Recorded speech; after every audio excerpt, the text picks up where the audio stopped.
L'œuvre s'inspire d'un mythe gréco-romain fondateur, la naissance de Vénus, déesse de l'amour, de la beauté et de la fertilité.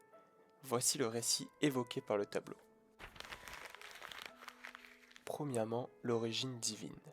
Selon Hésiode, dans la Théogonie, Vénus naît de l'écume des mers après que le titan Cronos ait tranché les organes génitaux de son père, Ouranos, le ciel, et les ait jetés dans la mer.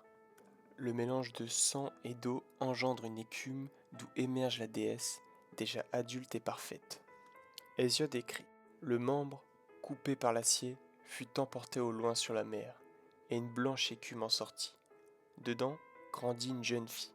Cette écume est le berceau liquide de Vénus, mais son origine terrestre et céleste reste ancrée en Gaïa.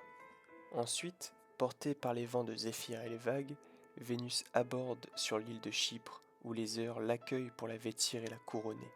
Dans certaines versions, des roses naissent sous ses pas, détail repris par Botticelli avec les pétales flottantes. Le dieu du vent, Zéphyr, et son épouse Chloris, déesse des fleurs, soufflent pour guider Vénus vers la rive. Leur étreinte symbolise l'union des forces naturelles qui favorisent sa venue.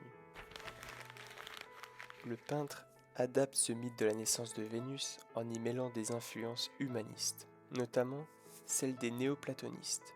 Pour les philosophes, Vénus incarne l'amour à la fois charnel et spirituel. Sa naissance devient une allégorie de l'âme s'élevant vers la beauté divine. Il y a aussi des références littéraires. Le poème Stanzi d'Ange Policien décrit une scène similaire évoquant Vénus poussée par le rivage par des zéphyrs amoureux. Plusieurs symboles clés se retrouvent dans le tableau, notamment la coquille, symbole de pureté, liée à la Vierge Marie dans l'art chrétien, et de la féminité, évoquant aussi le sexe féminin d'où naît la déesse. Les roses, attribut traditionnel de Vénus, elles rappellent la légende d'Anacréon, un poète grec, où des roses jaillissent sous ses pas. On retrouve aussi le manteau rouge, offert par l'heure, il pourrait symboliser la passion ou le destin terrestre de la déesse. Pourquoi ce mythe fascine-t-il la Renaissance ?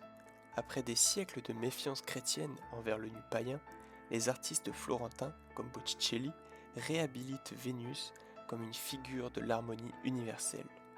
Ce tableau, commandé par les Médicis, reflète leur goût pour les fusions entre mythologie et philosophie, un manifeste de l'idéal renaissant. Botticelli transforme ainsi un récit antique en une ode à la beauté intemporelle où le sacré et le profane se rejoignent.